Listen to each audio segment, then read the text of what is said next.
नैनीताल से बीजेपी उम्मीदवार अजय भट्ट ने किया नामांकन में मुख्यमंत्री पुष्कर सिंह धामी रहे मौजूद। अजय भट्ट के पक्ष में सीएम धामी ने की विशाल जनसभा।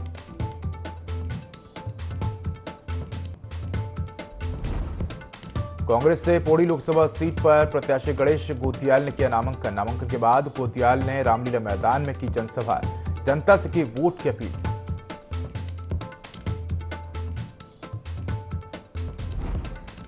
कांग्रेस की राष्ट्रीय प्रवक्ता सुप्रिया श्रीनेत की पोस्ट पर मचा बवाल। भाजपा प्रदेश प्रभारी दुष्यंत गौतम ने कांग्रेस पर साधा निशाना, श्रीनेत की मानसिकता पर उठाए सवाल।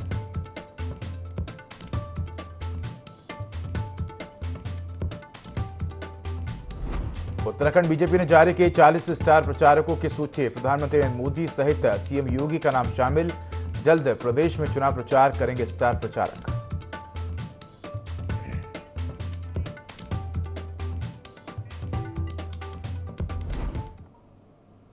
नमस्कार, मैं उदय। देवभूमि लाइव में आपका स्वागत है। बुलेटिन की शुरुआत करेंगे तमाम बड़ी खबरों के साथ तो सीधा रुख करेंगे रुद्रपुर का, जहां सीएम पुष्कर सिंह धामी आपको बता दें कि बीजेपी प्रत्याशी के पक्ष में जनसभा करने पहुंचे और संबोधित कर रहे हैं।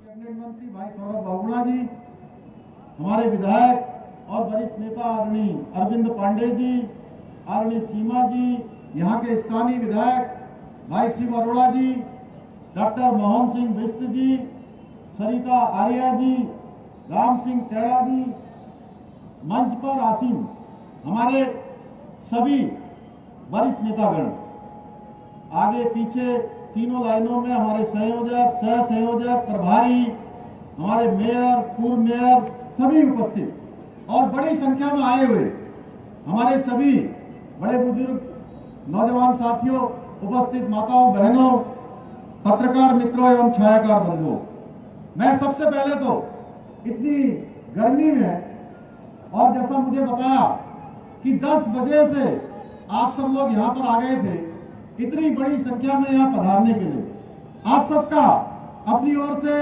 स्वागत करता हूँ, आप सबका अभिनंदन करता हूँ कि आप सब हमको समर्थन देने के लिए आए।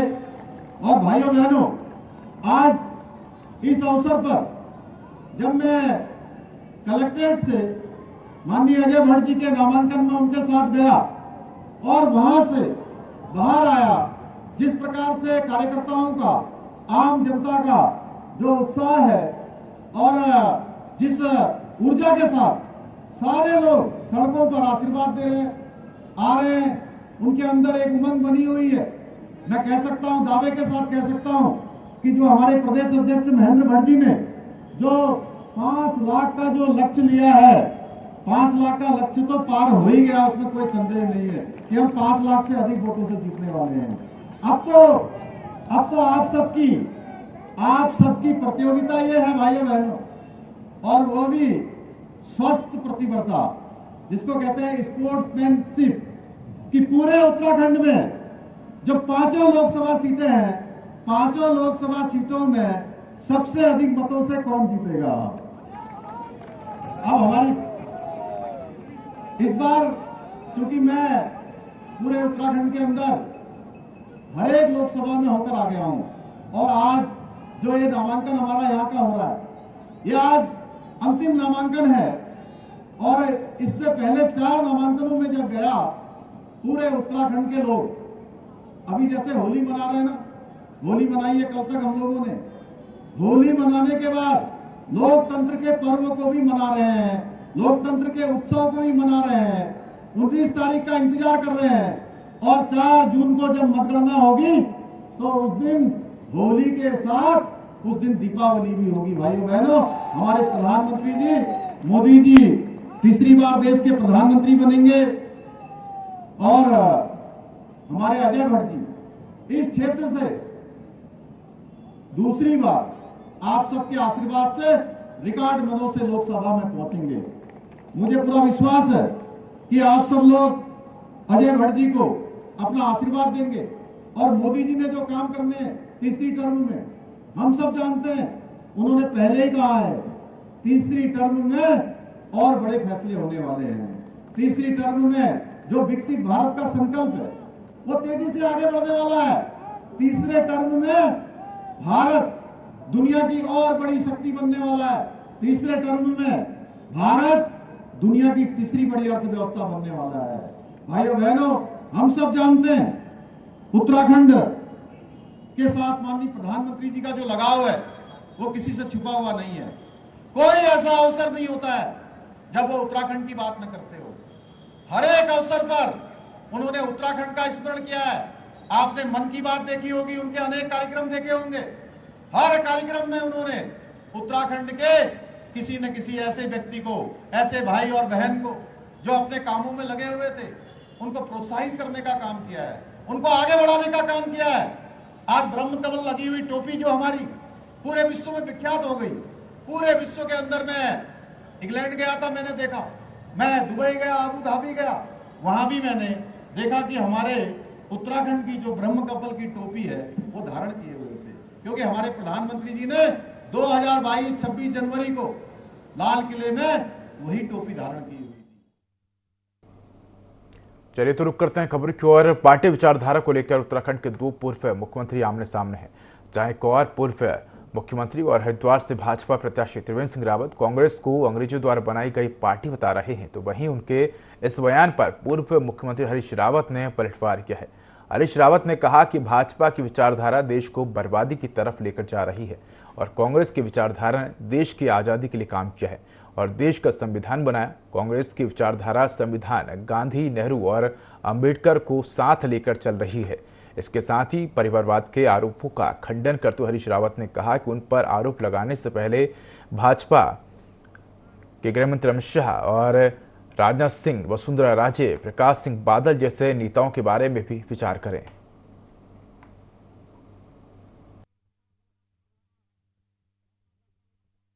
विचारधाराओं की लड़ाई है और एक विचारधारा ऐसी है जो इस देश को बर्बादी की तरफ लेकर के जा रही है। दूसरी विचारधारा वो है जिसने देश की आज़ादी के लिए काम किया, जिसने भारत का संविधान बनाया, जिसने भारत को विकास के रास्ते पर डाला और जो आज लोकतंत्र और संविधान, गांधी, नेहरू, अंबेडकर की विरासत को बचाने की सौगंध लेकर के चुनाव मैदान में है। तो ये दो विचारधाराओं के बीच में लड़ाई। जरा सा अमित शाह जी से पूछ लें, क्या उन्हीं के बेटे जो है क्रिकेट के सर्वे होने लायक थे? जरा राजनाथ सिंह जी से पूछ लें, ये पंकज सिंह जी कौन है जो विधायक हैं? ज़रा सा वसुंधरा राजे जी से पूछ लें कि झालवाड़ के एमपी आपके क्या लगते हैं जो उनके बेटे हैं? और कभी उनसे पूछ लें जिनके गले में आप बाहें डाल करके चलते थे, शिरोमणि अकाली दल, प्रकाश सिंह बादल, क्या वहाँ परिवारवाद नहीं है? बाल ठाकरे जी के वहाँ परिवार नहीं दिखाई दिया आपको? तो भाजपा की आदत है जो बढ़िया लगे उसको गप से खा जाते हैं और जो जरा सा कड़वा लगे तो उसको थू थू। कांग्रेस से पौड़ी लोकसभा सीट पर प्रत्याशी गणेश कोतियाल ने नामांकन दाखिल किया। नामांकन के बाद गणेश कोतियाल ने रामलीला मैदान में जनसभा की। जनसभा में लोगों का सैलाब उमड़ा। इस दौरान गणेश कोतियाल ने कहा कि उन्हें जनता का अपार समर्थन मिल रहा है और समूचे देश में परिवर्तन की बयार बहने जा रही है।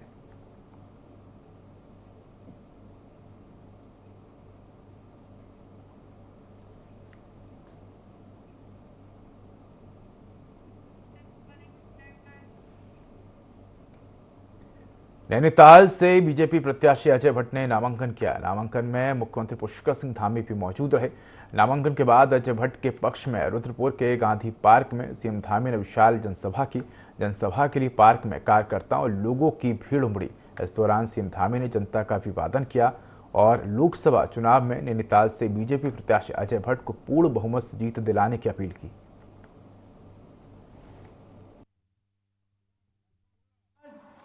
इस अवसर पर जब मैं कलेक्ट्रेट से माननीय अजय भट्ट जी के नामांकन में उनके साथ गया और वहां से बाहर आया, जिस प्रकार से कार्यकर्ताओं का, आम जनता का जो उत्साह है और जिस ऊर्जा के साथ सारे लोग सड़कों पर आशीर्वाद दे रहे आ रहे हैं, उनके अंदर एक उमंग बनी हुई है। मैं कह सकता हूं, दावे के साथ कह सकता हूं कि जो हमारे प्रदेश अध्यक्ष महेंद्र भट्ट जी ने जो 5 लाख का जो लक्ष्य लिया है, 5 लाख का लक्ष्य तो पार हो ही गया, उसमें कोई संदेह नहीं है कि हम 5 लाख से अधिक वोटों से जीतने वाले हैं। अब तो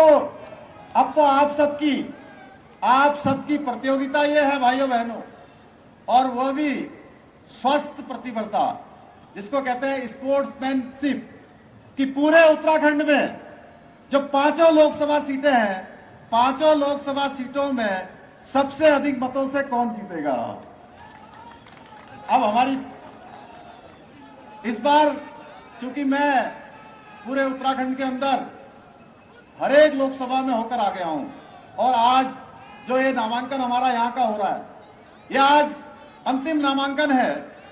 और इससे पहले 4 नामांकनों में जब गया, पूरे उत्तराखंड के लोग, अभी जैसे होली मना रहे हैं ना, होली मनाई है कल तक हम लोगों ने, होली मनाने के बाद लोकतंत्र के पर्व को भी मना रहे हैं, लोकतंत्र के उत्सव को भी मना रहे हैं, 19 तारीख का इंतजार कर रहे हैं, और 4 जून को जब मतगणना होगी तो उस दिन होली के साथ उस दिन दीपावली भी होगी। भाइयों बहनों, उत्तराखंड में इन दिनों ठेकेदारों की मनमानी खूब देखी जा रही है और ठेकेदारों की मनमानी के चलते लाखों करोड़ों के बजट से तैयार हुई सड़कों को जमकर खुर्द-बुर्द किया जा रहा है और ठेकेदारों की मनमानी के आगे अधिकारी कार्रवाई करने में नतमस्तक होते हुए दिखाई दे रहे हैं। दरअसल इन दिनों हर घर नल के उद्देश्य से पेयजल योजना बनाई गई है और इसी योजना के तहत शहर और गांव-गांव पानी की पाइपलाइन बिछाई जा रही है, लेकिन इस योजना के तहत काम कर रहे हैं जल निगम के अधिकारियों और ठेकेदारों की मनमानी देखने को मिल रही है।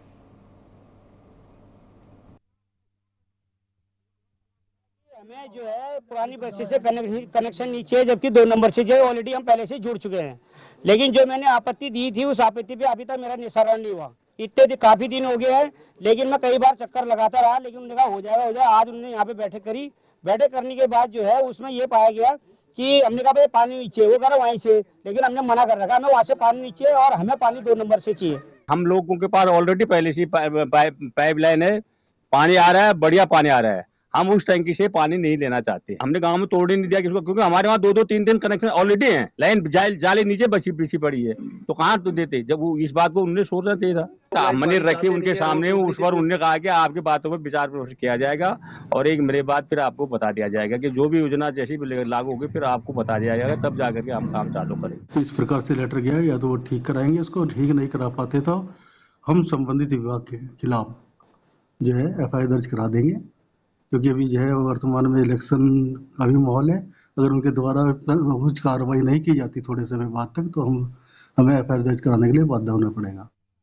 उत्तराखंड में 5 लोकसभा सीट पर सभी पार्टियों ने अपने अपने प्रत्याशी घोषित कर दिए हैं, जिसमें 3 दिन पहले बसपा ने हरिद्वार से भावना पांडे को अपना उम्मीदवार बनाया था, लेकिन कल बसपा ने भावना पांडे का टिकट काट दिया था, जिसके बाद बसपा ने एक मुस्लिम चेहरे को हरिद्वार लोकसभा सीट पर उतारकर मुकाबले को रोचक बना दिया है। वहीं बसपा प्रत्याशी जमील काशमी ने बसपा कार्यालय से बताया कि बहन मायावती ने मुझ जैसे छोटे कार्यकर्ता पर भरोसा जताया है।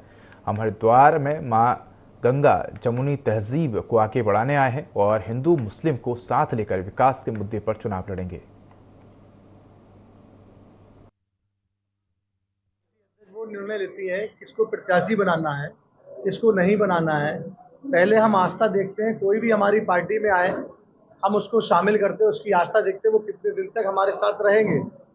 बगैर एकदम थोड़ी ना कि आज आए और कल चल दिए, तो ये आस्था नहीं। वो शामिल करना एक अलग विषय होता, कैंडिडेट बनाना एक अलग विषय होता। हरिद्वार जो है उत्तर प्रदेश का टुकड़ा है कि नहीं है, आज अलग हो गए। हरिद्वार सहारनपुर से चलता था, ये तो बेचारे बिल्कुल चुपके हुए हैं। ये मीरापुर से MLA रहे 2012 से 17 के बीच में, फिर चुनाव नहीं लड़े, पार्टी के वफादार रहे, पार्टी के साथ फिर खड़े हो गए। असल में एक बहुत छोटे से उसमें एक दरिया को प्याले में भर के जैसे रख दिया जाता है, सैकड़ों सवालों का जवाब हो जाता। लेकिन इस वक्त मैं सिर्फ इतना कहता हूँ कि मैं यहाँ ज़मीनी तौर पर मैं यहाँ बच्चे को जानता हूँ। मेरे ननिहाल, मेरे अब्बा की ननिहाल, मेरी सारी रिश्तेदारियाँ यही हैं, समझ गए। और मैं यहाँ तमाम मदरसों का प्रेसिडेंट, मतलब ये कि ऑफ बहुत सारे मदरसों का प्रेसिडेंट ऑफ मदरसे इस्लामिया। मुख्य निर्वाचन अधिकारी विजय कुमार जोगदंडे ने सचिवालय के मीडिया सेंटर में प्रेस वार्ता की। इस दौरान उन्होंने जानकारी देते हुए बताया कि दिव्यांग और 85 वर्ष से अधिक मतदाताओं के लिए इस बार सक्षम ऐप की व्यवस्था की गई है, जिसमें दिव्यांग और 85 वर्ष से अधिक के मतदाता मोबाइल में इस ऐप को डाउनलोड कर सकते हैं। जिसमें मतदान के दिन व्हीलचेयर या फिर सहायता की आवश्यकता पड़ती है तो वो इसके लिए आवेदन कर सकते हैं। उन्होंने कहा कि अभी तक 1524 व्हीलचेयर, 994 डोली के लिए, साथ ही 5910 आवेदन सहायक के लिए मिल चुके हैं।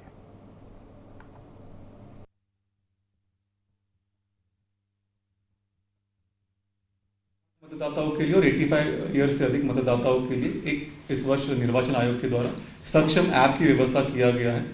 सक्षम ऐप का जानकारी मैं आपके माध्यम से सभी तक पहुंचाना भी चाहता हूं कि अधिक से अधिक संख्या में 85 साल से अधिक आयु के मतदाता और दिव्यांग श्रेणी के चिन्हित मतदाता इस ऐप का प्रयोग करें। ऐप को आप डाउनलोड करके अपने फ़ोन से आपको अगर मतदान के दिवस पर कोई सुविधा की आवश्यकता है, उदाहरण के लिए अगर आपको व्हीलचेयर की आवश्यकता है, डोली की आवश्यकता है या किसी सहायक की आवश्यकता है मतदान स्थल तक पहुंचने के लिए, तो आप इस ऐप पर अपना सहायता की उल्लेख करके हमको अवगत करा सकते हैं।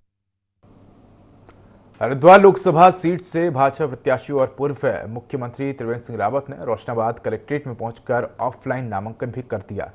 इससे पहले रावत ने प्रधानमंत्री नरेंद्र मोदी के डिजिटल इंडिया के नारे को लेकर 22 मार्च को ऑनलाइन नामांकन भी किया था। जिला निर्वाचन अधिकारी के समक्ष रावत ने 4 सेट में नामांकन पत्र दाखिल किया। प्रधानमंत्री नरेंद्र मोदी के डिजिटल इंडिया के नारे से प्रभावित होकर ऑनलाइन नामांकन किया। नामांकन के बाद त्रिवेंद्र सिंह रावत ने कहा कि मोदी सरकार इस बार 400 पार होगी। भूमि उत्तराखंड मोदीमय है, भगवामय है। हरिद्वार तो धर्म नगरी है और मुझे लगता है कि धर्म की पताका लहरा रही है। धर्म के साथ साथ पूरा हरिद्वार भी भगवामय है, मोदीमय है। और मैं ये कह सकता हूं कि एक ऐतिहासिक जीत की ओर भारतीय जनता पार्टी बढ़ रही है। और हरिद्वार अब 5 सीटों में कंपटीशन हो रहा है उत्तराखंड की कि सबसे ज्यादा मार्जिन से जीतने वाली सीट कौन सी होगी। अब कंपटीशन ये नहीं है कि कांग्रेस दूसरे पे नंबर पे रहेगी या तीसरे नंबर पे। अब कंपटीशन ये है कि 5 लाख के पार कौन कितने ज्यादा वोटों से जीतता है। और मैं ये कह सकता हूं कि प्रदेश की जनता मन बना चुकी है, हरिद्वार की जनता मन बना चुकी है कि सब कुछ मोदी में है, सब कुछ भगवा में है। मुझे लगता है कहीं से कहीं तक किसी के लिए कोई गुंजाइश नहीं है। जो मुस्लिम वोट है, अब तो मुस्लिम वोट भी भारतीय जनता पार्टी की तरफ रुख कर रहा है। लगातार नेतागण, तमाम लोग विकास की इस यात्रा में साथ आ रहे हैं, क्योंकि देश के यशस्वी प्रधानमंत्री कहते हैं सबका साथ, सबका विकास, सबका विश्वास। वो सबका विश्वास कहीं ना कहीं धर्मनगरी हरिद्वार में नजर। बीजेपी के पौड़ी लोकसभा सीट से प्रत्याशी अनिल बलूनी ने नामांकन कर दिया है।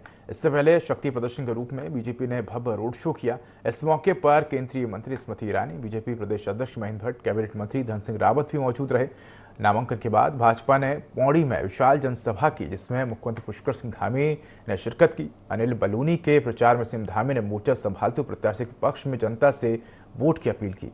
साथ ही जनसभा में मौजूद केंद्रीय मंत्री स्मृति ईरानी भी मौजूद रही। इस दौरान भारतीय जनता पार्टी ने जनता का अभिवादन स्वीकार किया और आगामी लोकसभा चुनाव में पौड़ी लोकसभा सीट से अनिल बलूनी को प्रचंड बहुमत से जीत दिलाने की अपील की।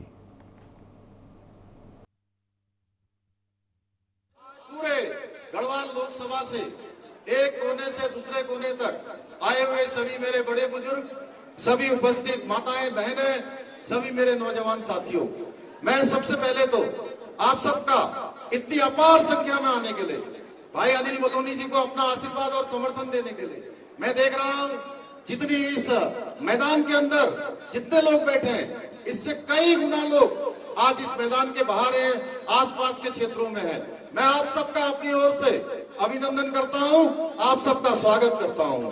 भाइयों बहनों, ये पहला चुनाव ऐसा हो रहा है। इस चुनाव में एक बात विशेष है। अब आप लोग सोच रहे होंगे क्या विशेष है इस चुनाव में? कहीं से यह आवाज नहीं आ रही है कि सरकार किसकी बनने वाली है। सब बोल रहे हैं मोदी जी की सरकार बनने वाली है ना। बोल रहे हैं कि नहीं बोल रहे हैं? जरा जोर से बोलिए। हाँ, तुम सब बोल रहे हैं मोदी जी की सरकार बनने वाली। कोई ये नहीं कह रहा है कि भाई किसी दूसरी पार्टी की सरकार बनने वाली है। हाँ, ये जरूर बोल रहे हैं, जैसा अभी स्मृति जी यहां से आप सबसे जयकारा लगवा रही थी, नारा लगवा रही थी ना, तो सब लोगों से कह रही थी 400 पार। हाँ, ये जरूर है कि 400 आएंगे कि 410 आएंगे कि 420 आएंगे। पूरे देश में इस बात की चर्चा हो रही है। ये पहला चुनाव हो रहा है देश की आजादी के बाद। भाइयों बहनों, देवभूमि उत्तराखंड के लोगों ने हमेशा जब भी हमारे प्रधानमंत्री मोदी जी के नेतृत्व में चुनाव हुआ, जो भी चुनाव हुआ है, उस चुनाव में प्रचंड बहुमत दिया है। हर बार अपना आशीर्वाद दिया। देखिए 2014 में उनको प्रधानमंत्री पद का उम्मीदवार बनाया गया था। 5 लोकसभा सीटें यहां से जीते थे। हरिद्वार सीट से कांग्रेस के लोकसभा प्रत्याशी वीरेंद्र रावत पूर्व मुख्यमंत्री हरीश रावत के साथ कांग्रेस मुख्यालय पहुंचे, जहां कांग्रेस मुख्यालय में कार्यकर्ताओं ने जोरदार स्वागत किया। इस दौरान वीरेंद्र रावत ने राजीव गांधी की मूर्ति पर माल्यार्पण कर श्रद्धा सुमन अर्पित किए। वीरेंद्र रावत ने कहा कि हरिद्वार लोकसभा संसदीय क्षेत्र से जनता का अपार समर्थन मिल रहा है। उन्होंने पूर्व मुख्यमंत्री हरीश रावत के कामों को गिनाते हुए कहा कि जब हरीश रावत मुख्यमंत्री थे, उस दौरान हरिद्वार वासियों का दूसरा घर मुख्यमंत्री आवास हुआ करता था। नामांकन की तिथि कल की है हमारी, कल 11 बजे की रहेगी। जब से मेरा टिकट हुआ है, मेरे शीर्ष नेतृत्व का मुझे आशीर्वाद मिला है।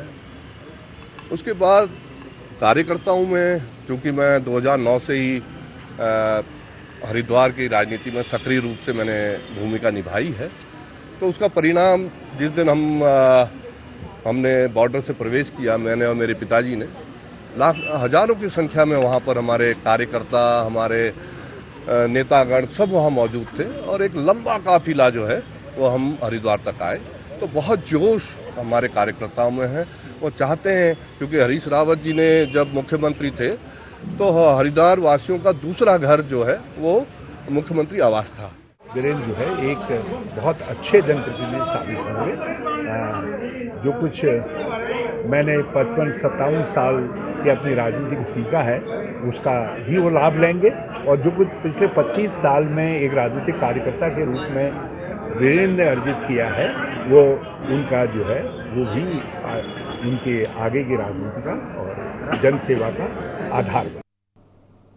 खबर अक्सर से है, जहां उत्तराखंड में कांग्रेस की राजनीति में पूर्व मुख्यमंत्री हरीश रावत अपनी विरासत को और आगे बढ़ाने में सफल हो गए हैं। चुनावी राजनीति में उनके उत्तराधिकारी के रूप में पुत्री अनुपमा के बाद अब पुत्र वीरेंद्र रावत भी आ गया है। रोचक यह भी है कि उनके पुत्र और पुत्री दोनों ने ही अपने कर्म भूमि के रूप में हरिद्वार को पसंद बनाया है।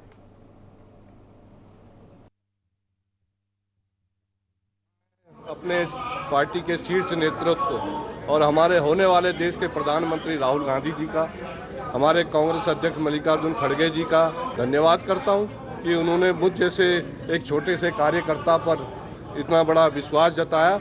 और निश्चित रूप से मैं उनके इस विश्वास को जो है कायम रखने का काम करूंगा।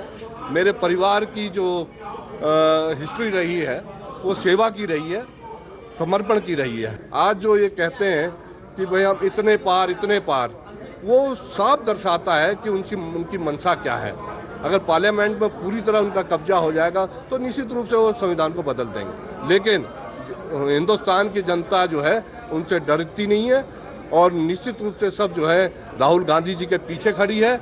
और 2024 में जब ये जून में रिजल्ट आएगा तो राहुल गांधी जी देश के प्रधानमंत्री बनेंगे और हम उत्तराखंड की पांचों सीटें जो है भारी बहुमत से जीतने। कुछ समय ऐसी भावनात्मक मुद्दों पर लोग वोट देते हैं। 2019 का चुनाव भी और 2014 का चुनाव भी इसी तरीके के भावनात्मक मुद्दों पर हुआ था और इसलिए कांग्रेस के उम्मीदवार हारे कि उन 10 साल बनाम हरीश रावत के 5 साल का सांसद का कार्यकाल जब दोनों की तुलना करते हैं तो पूरा हरिद्वार क्षेत्र के लोग अपने को बड़ा ठगा सा महसूस करते हैं, क्योंकि उनके लिए एमपी और एमपी की सेवा और उसके विकास को देखना मुश्किल हो गया। तो मैं समझता हूँ कि लोग परिवर्तन लाएंगे और भाजपा के बजाय कांग्रेस को विजयी बनाएंगे और कांग्रेस के सांसद को लाएंगे ताकि फिर से उनको 2009 से 2014 के तरीके का सांसद मिल सके, हरीश रावत जैसा सांसद।